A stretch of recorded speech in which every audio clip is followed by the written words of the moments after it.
What's going on, everybody? It's me, LiquidTruth. We are back in Revachol, and we are searching for, I believe, either the Union rep or Union boss or the Wild Pines rep. Yeah, the logistics company that owns the harbor. And we have a few missions, so we'll actually try to get these solved. One of them is to ask Kuno if he knows who put the body's clothes in the trash can, which it's not going to go well, but let's give it a try. Fuck does Kuno care? The body. What do you know about it? Shitload pig. What's your question? Don't tell the pig shit, Kuno! This is where you quickly ask him questions. Real cop questions. Like a cop.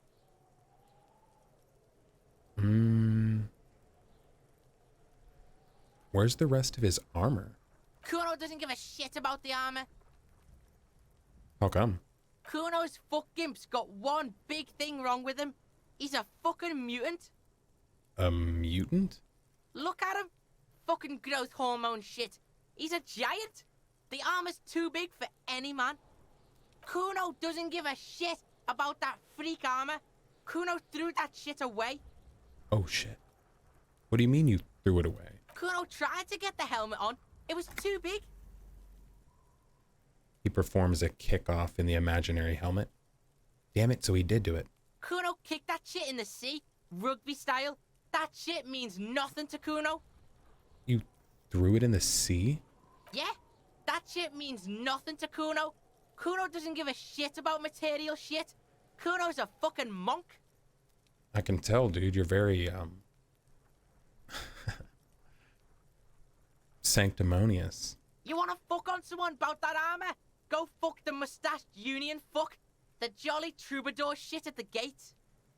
What do you mean, troubadour? Yeah, cock and boot. You know that jolly Union cow fucker? Came around talking about cows or some shit. Came around pretending like he cares about cows.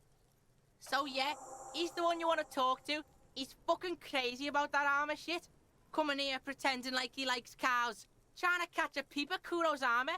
Go to the gate. Ask him yourself. Curious, my liege. Why did Kuno feed you this information? If we pry, this kid's gonna fucking unravel on us. But I do want to know. Yeah, Kuno's doing charity today. Kuno Day. Kuno feels sorry for you two loser pigs.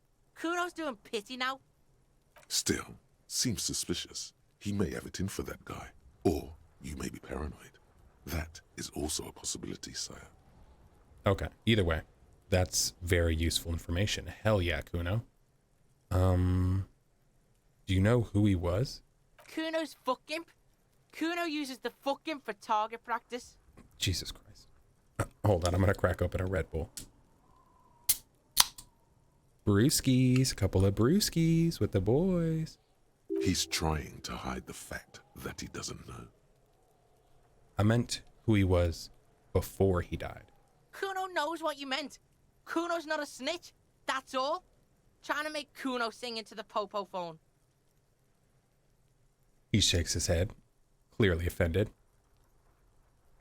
Do you know how he got up there? Probably climbed. Kuno was busy down the road when that shit went down. So you didn't see it happening? You heard Kuno. Kuno wasn't even in Martinez. Kuno wasn't in Revachol. Kuno wasn't regional. Okay. Where did you go then? I don't know. Some fucking He looks around trying to come up with something. Mesk or I don't know. Some other place. Night City. Kuno was in fucking Night City. There is no Night City anywhere. That sounds like the name of a city in some pulp science fiction novel. Anyway, about Yeah. the dead body. Kuno didn't smoke him if that's what you mean. He draws snot up his nose. Thanks, Kuno. That's one name you can now cross off the list. There are contusions all over his body. Did you do that? Fuck are you talking about? What is this contusion shit? He grabs his head like it's suddenly hurting. He says you're stupid, Kuno. They want to make you stupid again. A contusion is a bruise. I'm talking about the marks your stones left on the corpse. Oh, did Kuno make your shit sniffing harder? Obstruction of shit sniffing? This is Kuno's kingdom. Kuno fucking rules here. You hear the lieutenant hum.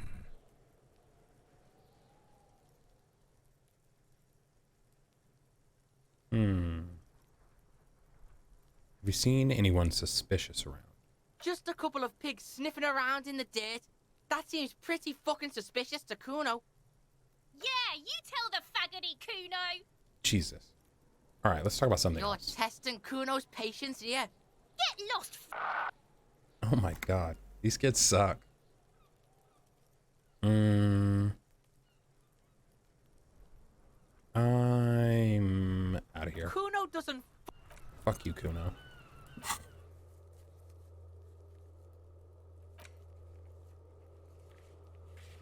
Go to the harbor gates, ask Jolly the Mesk about the armor.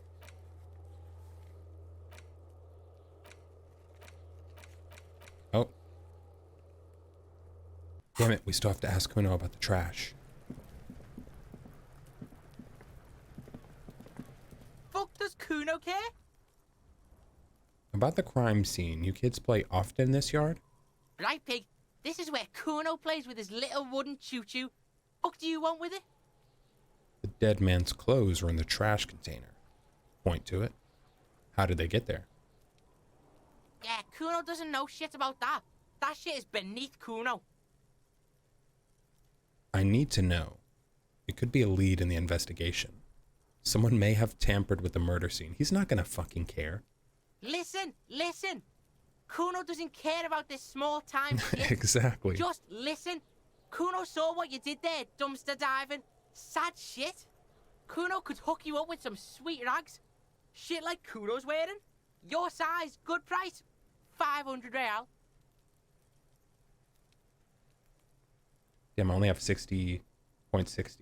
You'd have to be blind not to notice the giant white letters FALN running down his trouser leg.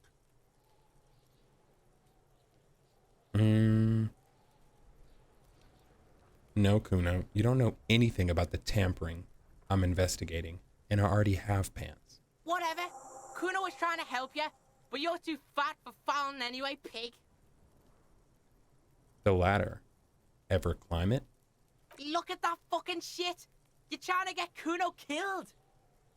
So would you say the ladder's unclimbable? Fuck does Kuno know? Kuno's not a fucking acrobat. The lieutenant takes a quick note in his notebook. It's a trap, Kuno. Don't climb it, Kuno. Alright. Yeah, whatever. Kuno does. Fuck off, Kuno. So we asked him about it.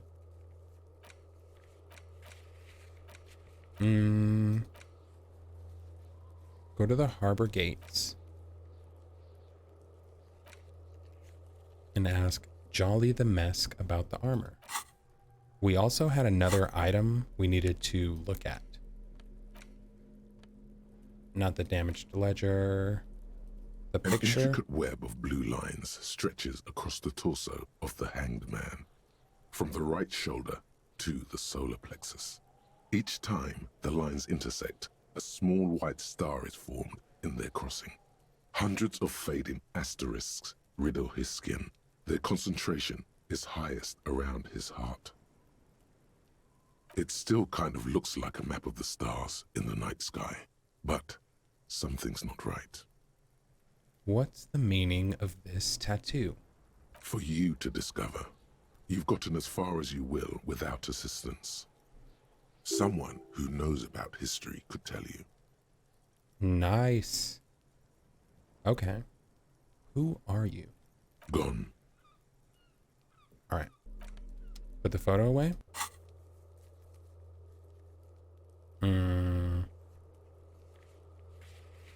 Where...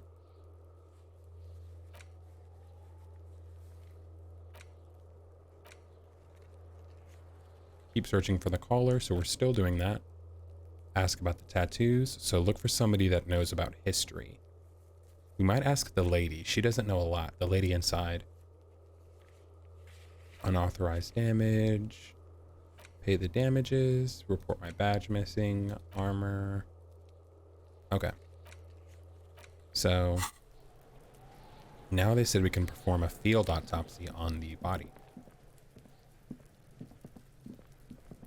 The rotting man lies on his side with his eyes looking straight through you.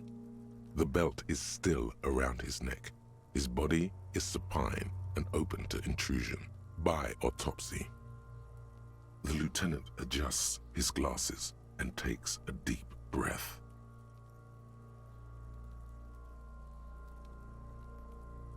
We don't have a good chance on this. It's white. It might be worth it, but Kim's gonna think we're crazy, so probably not. First, what exactly is a field autopsy? Come on, officer. You know what a field autopsy is. You've done 100 of them. He pulls on a pair of latex gloves. What you do know is, at 18.9 kilometers, the dormant shield volcano, Corpus Muindi, is the world's highest summit, and the failure of the 38 single, Epui Descent, to crack the top 20 was the death knell of disco. But what a field autopsy is, you have no idea. Wow, he's just like me. He has random ass useless facts, but he doesn't know how to do this. Actually, it appears I have forgotten. Fine. It's a 3-part form to be filled out on the scene by the detectives responsible. One takes notes, the other dictates. The goal is to establish cause of death. Do we need a scalpel for it? A scalpel is not always required.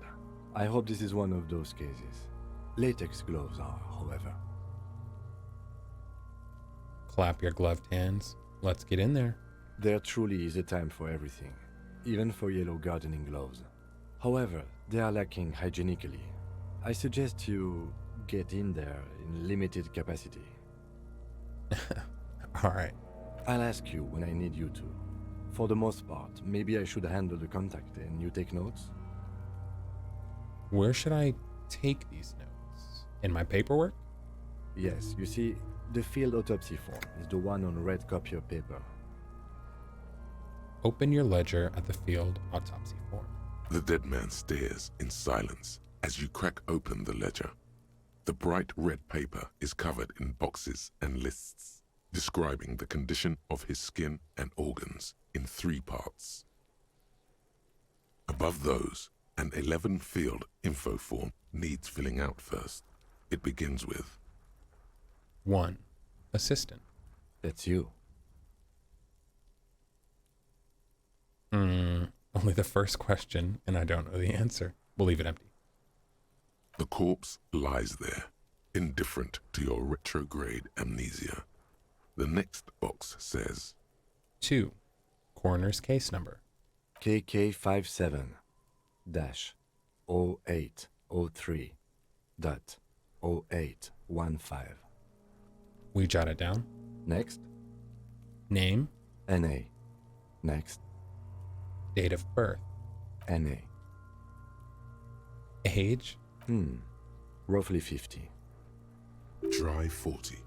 The damage is so extensive, it's better to err on the young side.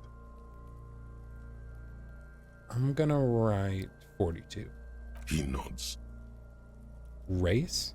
Mondial. Fair to olive-skinned, from the Isola of Muindi. This is as vague as it gets. You might as well say whitish. We jot it down. The pudgy mess of curdled meat looks neither mondial nor anything other. Sex. Fucky, fucky! The little monster exclaims energetically. Male. Pigs can have sex! Right male. Nor does he look male, with his pregnant belly and indistinguishable face. Date of death. We're still going with March 4th, 51. Jot that down. What else? He looks 9. over your shoulder. Body identified by is non-applicable. 10. Case number is the same as the coroner's case. KK 57 0503 0815 listens motionless, with the cargo belt still around his neck. Only one box remains. Evidence of treatment. None, at least not after the initial examination. What exactly is treatment anyway? Interfering with the body's position or wounds post-mortem. I'm not so sure. A silent nod. The lieutenant places his gloved hand on the corpse's chest, as if in preparation. Your central nervous system recognizes this gesture. It's the stations of the breath. Ecclesiastic, religious in nature, a holdout from pre-DeLorean burial rites. It takes him 2 seconds to perform. Then, We should start the post-mortem. We turn the page. the corpse cannot feel Kim's hand on his chest. It no longer meaningfully interacts with its surroundings. A thicket of boxes and lists on red copier paper tries to answer why. Ooh, this is going to be graphic. External examination. Summary. Clothes. The deceased wears armored boots and white briefs. The make of the briefs is Babrodine, I think. Let's see. He turns the body on its side to check the underwear label. See, it's happening. Babrodine, yes. Inexpensive. Size M. Color white. The disappointment is palpable. The red-haired thing was expecting something more lurid. Write it down. The boots are ceramic, vitreous enamel. They are fused to his skin from blood flowing downward post-mortem. Removal of the boots is left for processing. Tattoos. He stands up, feet planted on either side of the body. The upper torso is covered in a single continuous tattoo resembling a map of the night sky. It reaches from the right shoulder to the heart. The ink is blue and white. The assistant has a color photograph of the markings to be added to the case files as document A1. The photo is taken on the scene using a Trigat Mini. The deceased has a belt for airlifting cargo around his neck, tied with a hangman's knot. Color yellow. Length 3 meters. There is a buckle on the other end.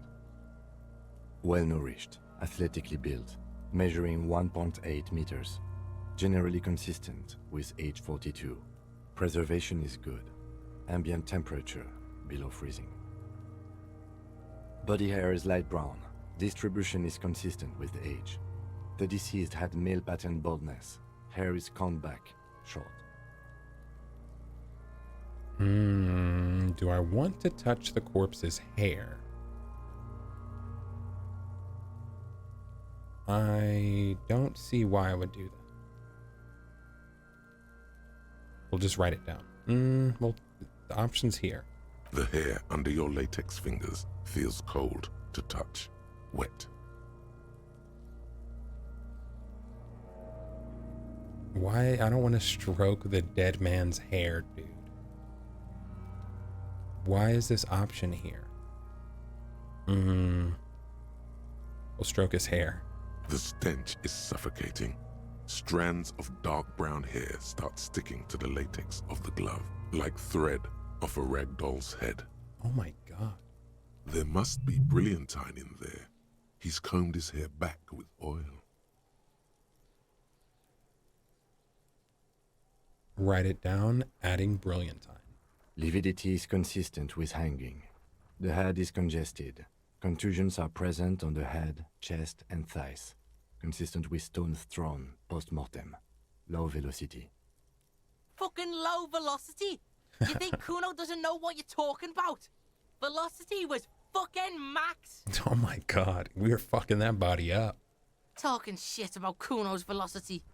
In addition, There are bite marks on the face, scalp, and chest, consistent with predation.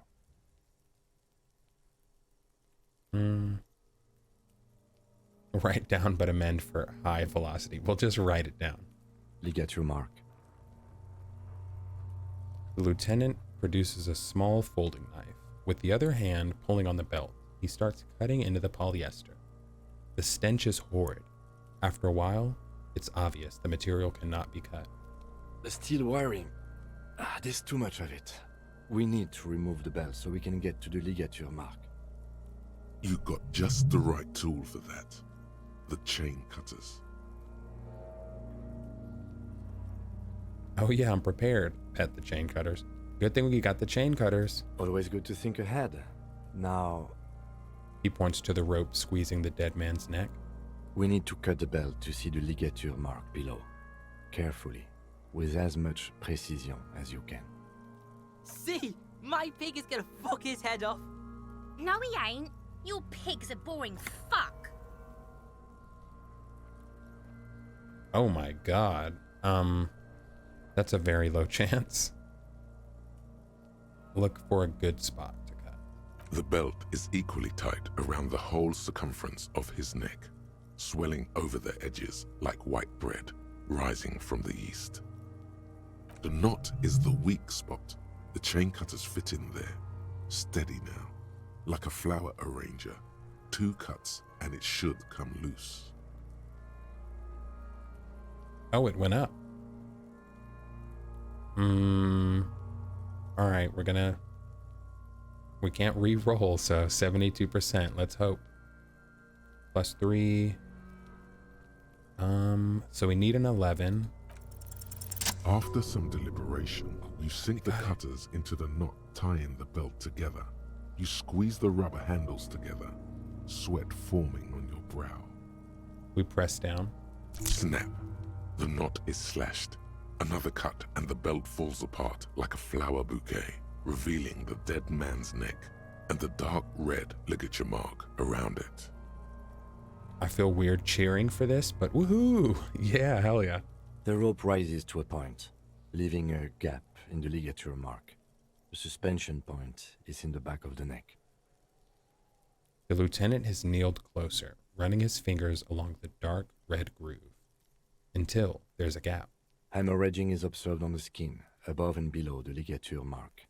The mark is well pronounced, consistent with a drop from 1 or 1.5 meters. Chest is intact, normal contour. Abdomen is protuberant, pelvis intact, genitalia. Uh-oh, the kids are gonna get hype. He pulls down the man's underpants. No, it's gonna happen, see? I fucking knew it! Genitalia is male and unremarkable. No evidence of injury. Inspect the genitals. Hey, let me get a look at that. The dead man's penis is average sized, congested from the downward collection of blood. The testicles are uneven in length, hanging underneath. The genitalia is greenish. Oh my god. Marbling is present around the crotch. Alright, I didn't want to... Back is symmetrical Oh my and God. intact. Upper and lower extremities are intact, but asymmetrical. There are combat injuries on the right hand, thigh, and hip. In addition, I see smaller, residual scars, too numerous to count, covering about 30% of his skin.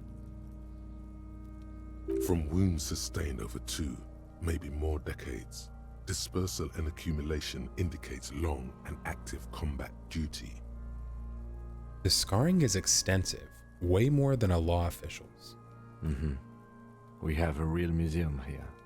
Of battles, wars. Last item, hands. He takes the man's right hand in his, inspects it, then moves on to the other hand. Let's pick it up. The hand feels heavy, filled with decay liquids, like it's ready to explode if squeezed hard enough. You're suddenly repulsed, so much so you feel compelled to drop it. Hands are clean. No sign of injury from struggling.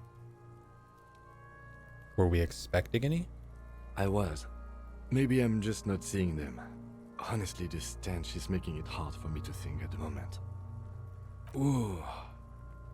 That's all for the external. Well done. What next? Damn, internal? Central nervous system. I have nothing. Do you have anything on this man's central nervous system? Of course, there is a moral to be drawn from it. A moral to this story.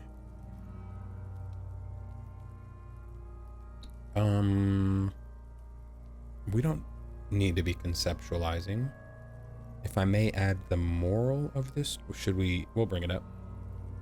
What would that be? He looks at you inquisitively. The dead man looks, too, with barely contained excitement to hear the moral of his story.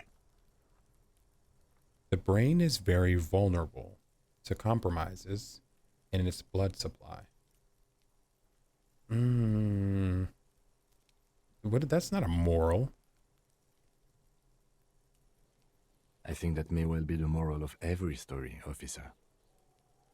The lieutenant grins. I'll just write NA. Good. Musculoskeletal. Purge fluid is coming from the mouth. Not injury related.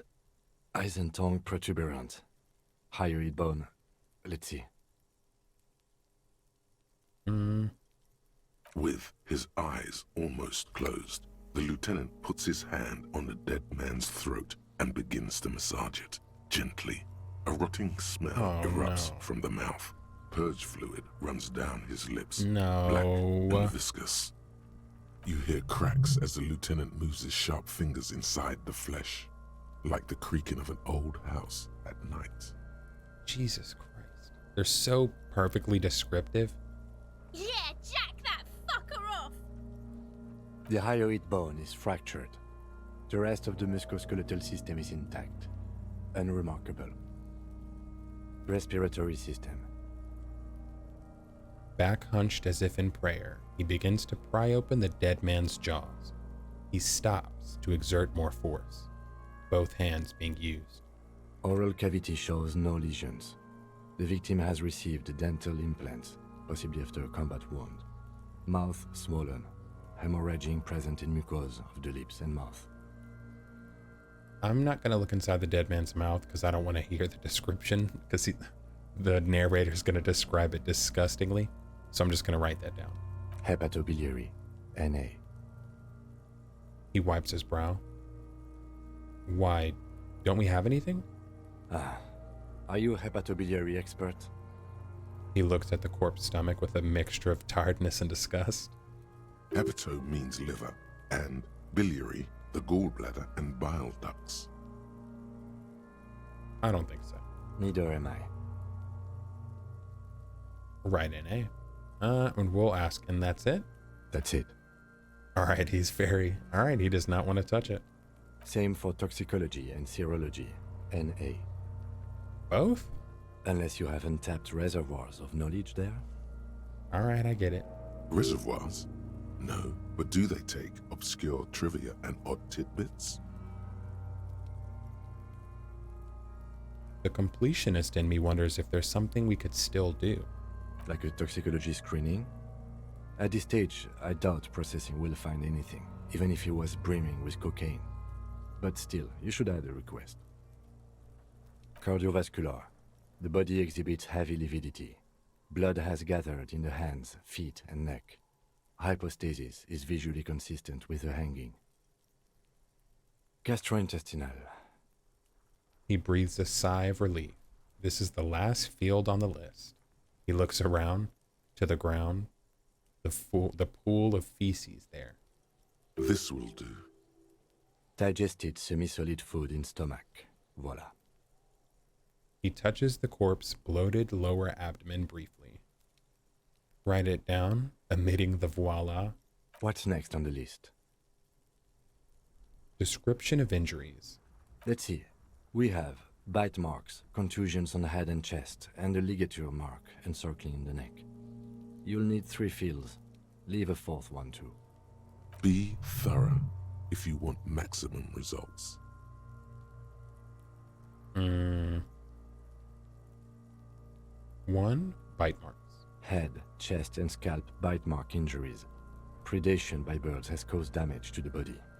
odontologist does not need to be consulted. And your opinion, officer? Beneath the description, there are 2 boxes waiting to be ticked. A. Opinion, fatal injury. B. Non-fatal, post-mortem.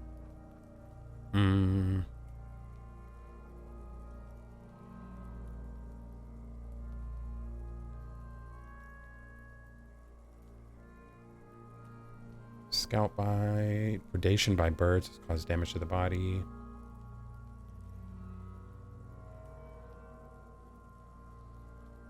What are we...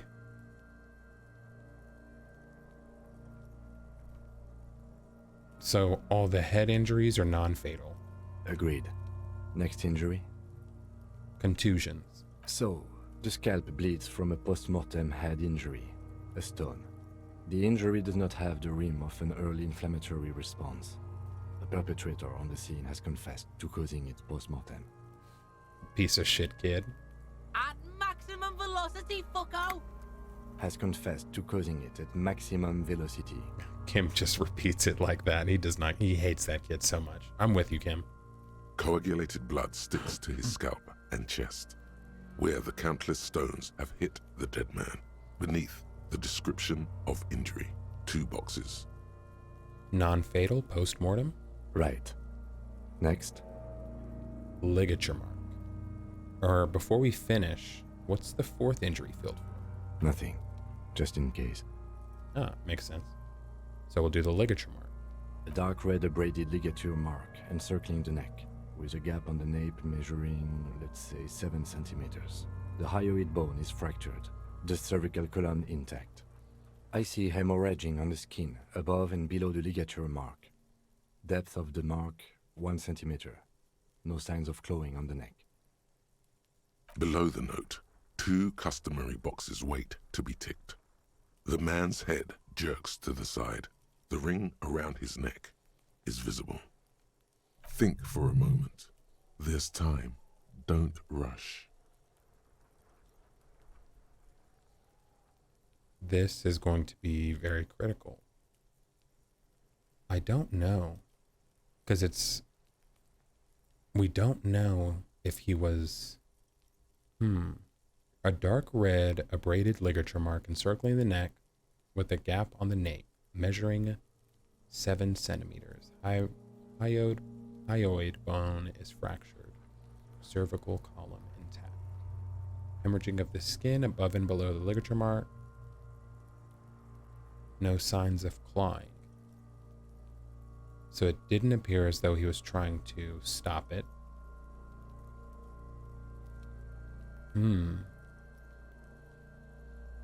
So it seems as though he was killed and then hung?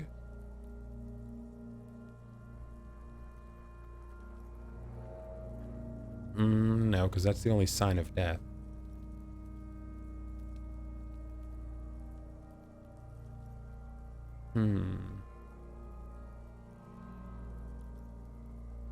Fatal injury is the only evidence we have. But we can revise it, I'd hope.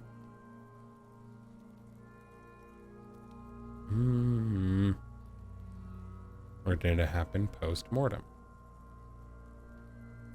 That's it. We have established cause of death. It's not much, and it leaves much to be questioned. But it's a start. Let's wrap this up. I pronounce this field autopsy over. First, how did it go? Well, we established probable cause of death. Some would say that's the goal of an autopsy. We also requested a toxicological screening. That was thorough. The results should arrive in a couple of weeks, if we are lucky. I will not hold my breath. What else? We were thorough with the list of injuries too. We described them all in detail. What is there to say? Given the circumstances, it was a professional field autopsy. Kim's so unemotional. Alright, what now? I need a copy of that autopsy form. Then I will drive him to Faubourg. Rip out a copy. For processing. He looks at the dead man one more time, then at the slip of red paper in his hand, then at the corpse again. You tilt your head, also looking at the corpse. I'm sure we didn't get everything, There's always something. Damn, we need a legendary perception roll on that.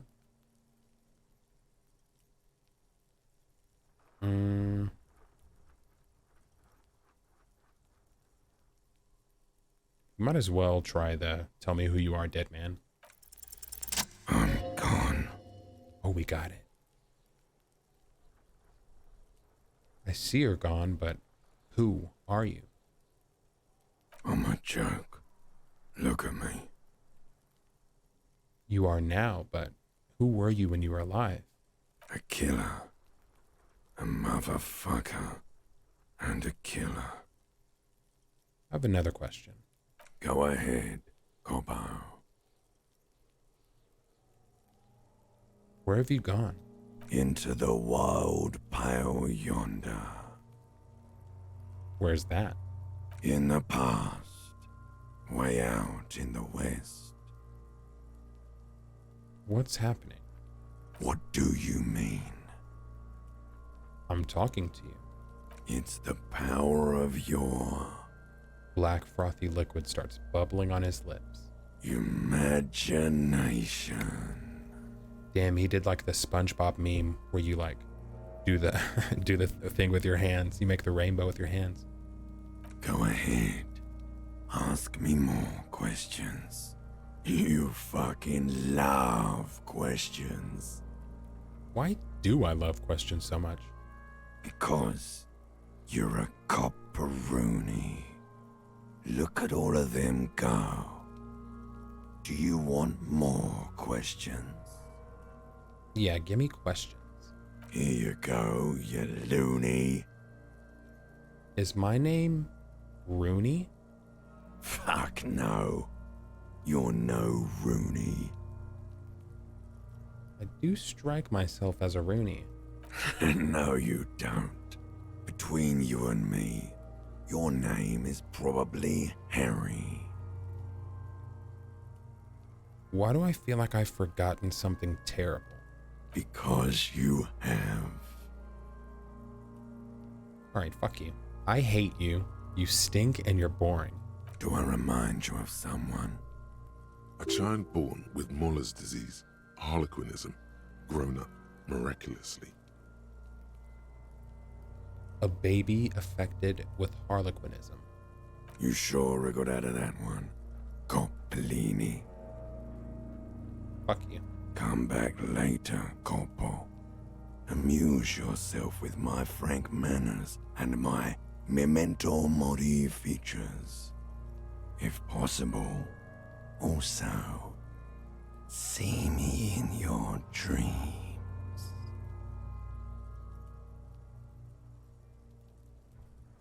That's not even what this said. You can come back and look into this face anytime you want. Humor yourself with my harlequin features. Ask me your little questions. Freshen your memory. Create associations. Remind yourself of your mortality. Capolapo. Alright, we'll bag him and take him away. Okay. I need a little help for carrying him to the holding pen of my kinema. I can take care of the rest. Then what? It's too late to take him into processing today. I'll take him first thing tomorrow. Bag the corpse and drag it to the motor carriage.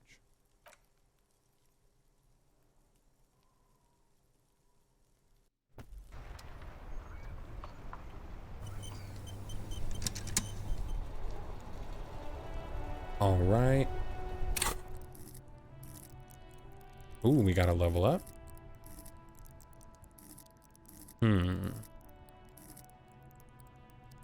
Hand-eye coordination has saved us once or twice.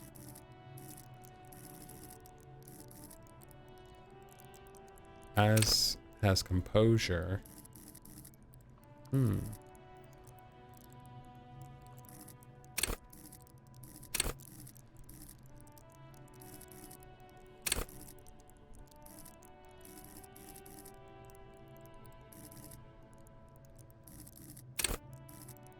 We'll go another point in logic. Accept changes. And then check our journal. we will ask him to tell us about the case. Yes?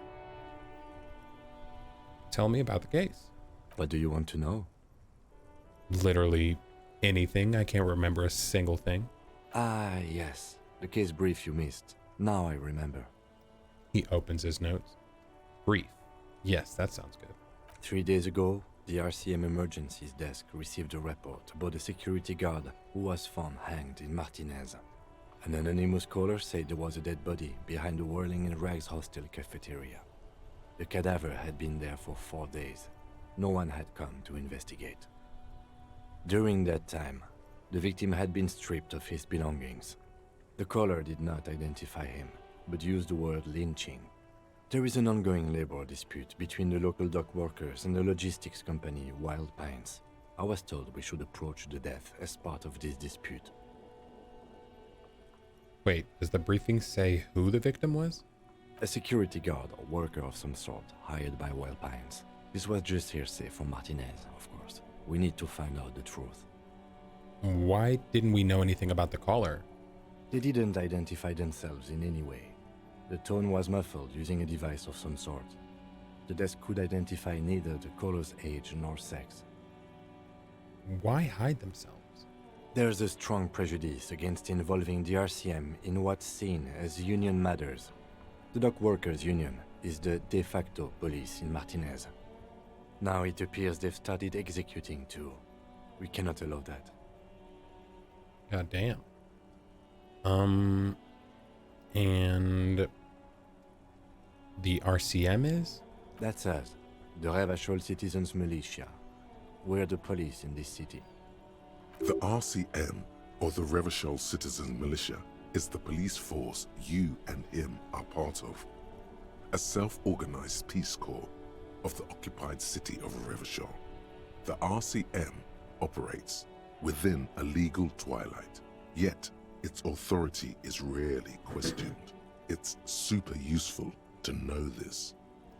This is a very strange thing about this whole situation, because so we are a citizens militia, so we're like essentially a volunteer militia, organized militia, a self-organized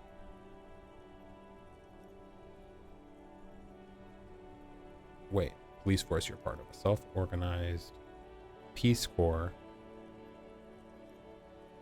of the occupied city of Revachol. So yeah, Revachol is currently occupied, like under occupation by like foreign forces, and then they just have a militia here ruining their lives.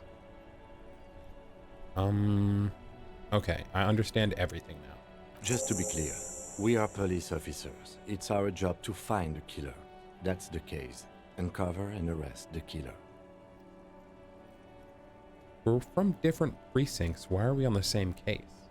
I'm afraid you and I are pawns in a pissing competition. What do you mean? You don't know?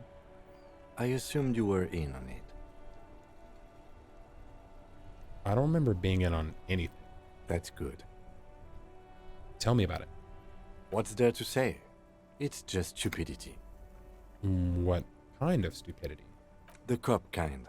Our precincts can't decide if Martinez is part of Jamrock or the Industrial Harbor. Yours or mine, as if we somehow own parts of the city. Typical street gang mentality. So we've let the Union make a mockery of law enforcement here.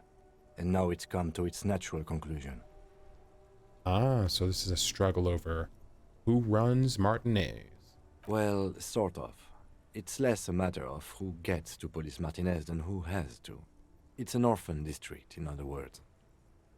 I think the dispatch desk just told both our stations about the hanging.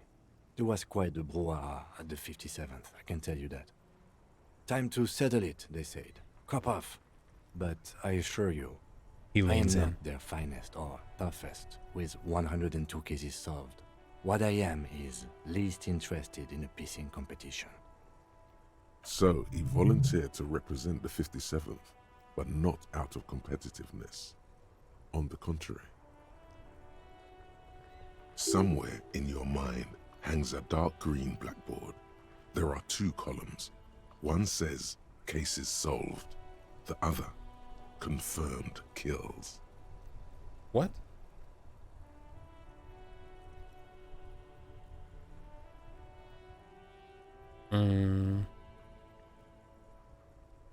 So you volunteered to spoil it? Yes. I'm an unrepentant spoil sport. The lieutenant appears pleased with this. Hell yeah. I wonder what this says about me that I was sent by my station. He raises an eyebrow, thinking it's best to let you make the next move. It's all part of the master plan, you see.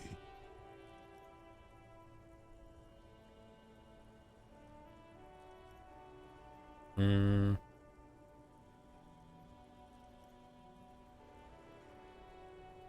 gonna leave it unspecified. The silence carries. For some reason, I thought you had 104 solved cases. Well, technically. The official record keeper has been known to double count murder-suicides. A common accounting gimmick used to inflate precinct stats. So you're still a good cop, right? I'm good enough for this case. I'm not here to compete. I came because I had to. My fellow officers, the sergeants in particular, would have made this scene into a circus. All right. Yes, it's a wholly pointless matter. Forget I ever mentioned it.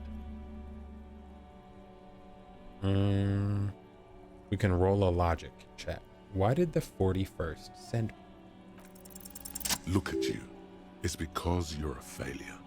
They sent you to slight Precinct 57.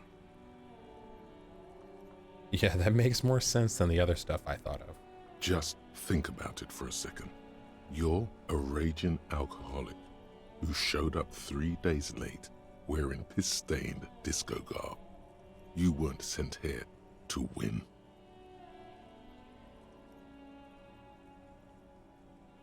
Kim, what if my precinct sent me here on this case because I'm a fuck-up? Like, as a joke? I've considered it. His voice is somber. So it's true? It would be immensely ugly of them, not to mention unprofessional. But I also think it's somewhat unlikely. And why is that? I checked the records. This jurisdiction dispute, who polices Martinez, reaches back to the 30s. It's as old as my station. And all this time we can't decide who gets Martinez? I think, yes, both stations would prefer a win. Huh. So you are their finest. I am the finest of nothing. Do you really see me as a safe bet, though? Safe? No. But you're old. You've made it this far. Something has brought you through. We've only just started working together, so I don't know what it is yet. But it's there. So no, I don't think they sent you as a joke. And even if they did, they are in for a surprise. Damn. He brought us back up. Damn, Kim rules. Okay. So he finished, talked to Kim about the case. Oh, we got another level. I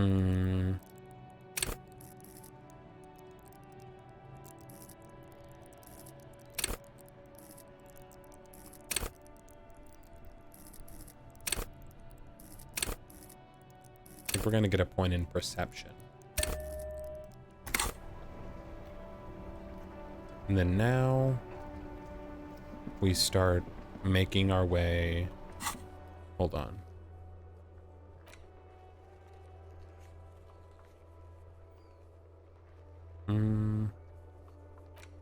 Is there a map?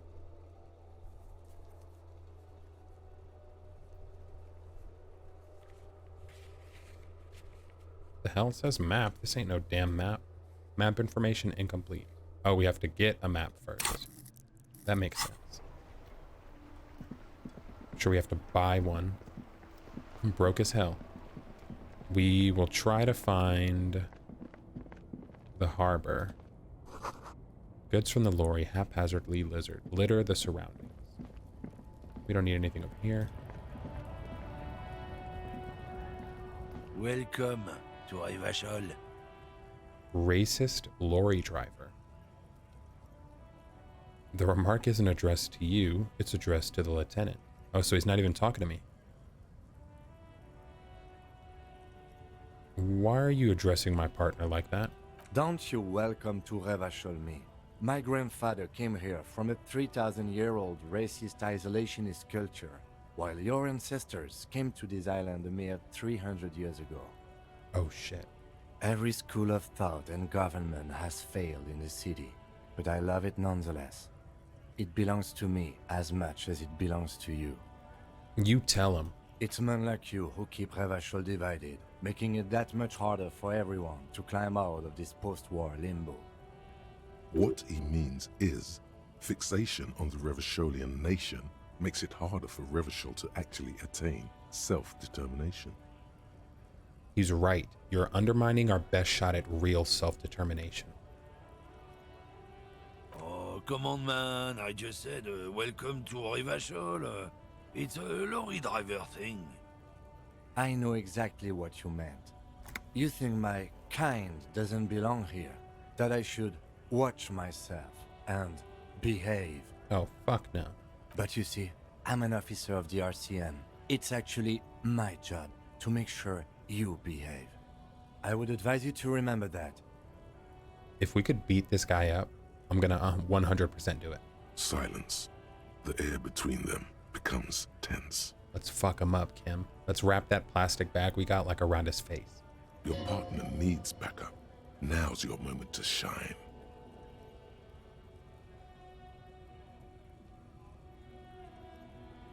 Well, I think we all learned something here. Smile at the lorryman. I haven't learned anything I didn't know before. The lorryman shakes his head with indignation. The lieutenant exhales and resumes his regular calmness. I don't like that. Now that that's settled, we have a couple questions. Whatever you say, officers. He waits, impassively, cigarette smoldering between his fingers. He smells of heavy motor oils and his breath of high tar content cigarettes, probably Astra Whites. What was that argument all about? It's about biological determinism, natural law, the sorting of the races. He spits onto the ground. Not the most popular topic nowadays, with the coalition in charge and all. You might want to change the topic. That is, bury your head under the sand like common sheep. Oh, so you're just a racist. I'm not just racist. Look, I've read books. Huh? The science of racial theory has all been proved, even if some people don't want to accept it. Oh, so you're the worst kind of racist. You're a racist who's chosen to be a fucking bigot even through education. People who've studied these things say that you and me are superior by design. So, naturally, we Occidentals should be in charge. Obviously, you can see the merits in that. I'm scared of saying I can tell you're a prime example of superior design because I would hope it would understand we're being sarcastic.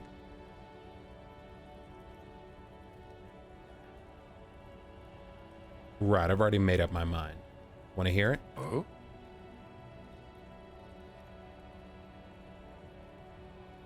Yeah, I'm not down with this. Why don't you go fuck yourself? Don't push your luck, runt. The man gives you a disgusted look, then turns his attention elsewhere, ignoring your presence. Yeah, dude, we gotta fuck you Looking up. for something, runt? Come to tell me to fuck off again? What are you hauling? Oh, not much anymore. I'm here to pick up some cargo, but the dock workers are on strike, so it's a sit and wait on your ass situation. And how long has that been going on? The strike?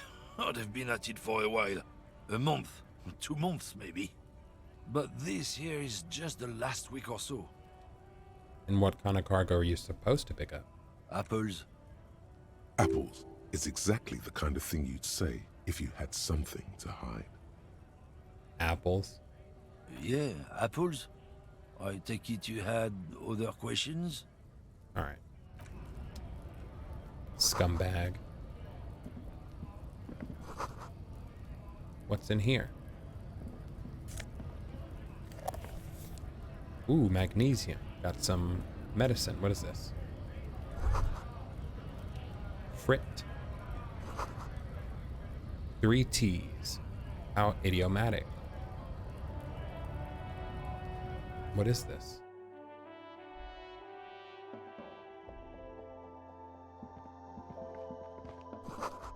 Yellow roses. Dozens of them. Tulips, too. A melancholy pop song plays on the radio. You see several packaged raincoats fill a low shelf beneath a display of croissants and juice bottles. The raincoats are transparent, except for the big Fritta slogan on the back. The packages are small, discreet, sloppily stacked, making them easier to take unnoticed. No need to worry about knocking over a display. Oh my god. We have option to steal? Jesus Christ. What's that? Point to the raincoat. What is what?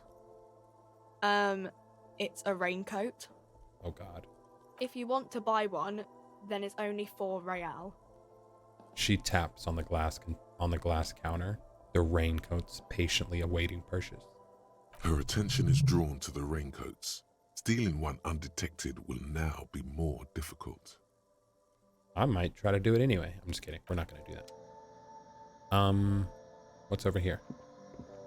The tear machine stands in the corner. A sign says, 1 bottle equals 10 cents. Oh shit. Insert the bottles. Your bottles clunk into the machine, and the money appears with a satisfying jingle. You're a richer man now. Damn, we got like $1.10? Hell yeah. Hell yeah, this is where we can sell our bottles. What is this? A small cabinet on the wall is filled with various medicine bottles, nasal sprays, and blister packs. They all bear the Saint Baptiste Pharmaceutics logo. Their logo is the bloodless rose, pure white, untouched by harm. Just ask me if you need anything from Saint Baptiste. We don't stock prescription meds, but we do have Nosafed, Duramine, Magnesium, and Hypnogamma. Damn, they're plugged up. Alright, so they have like healing goods. What is this? A colorful display of cigarettes and alcohol bottles line the shop wall, inviting you closer. The bottles wink at you in the light. The smokes too glitter in their wrapping. It's like looking into a kind of heaven. Your knees are weak. There, in that dark green glass, all in vain. The great flowing river of warmth, wine, alcohol, beer, alcohol, love, alcohol. Say nothing, just take it. We're getting out of here. Actually, we're gonna go ahead and save here because right outside is the Union and the Strikers. So that's going to be a whole can of worms. So we're gonna end on this cliffhanger. When we get back, we were going to, I guess, talk to the Union rep. The Union boss, because he's going to be out there. So, thank you guys so much for watching. Hopefully you guys are enjoying the series as much as I am. Don't forget to like and subscribe. Go ahead and drop a comment if you can. And I'll see you guys next time. Stay safe.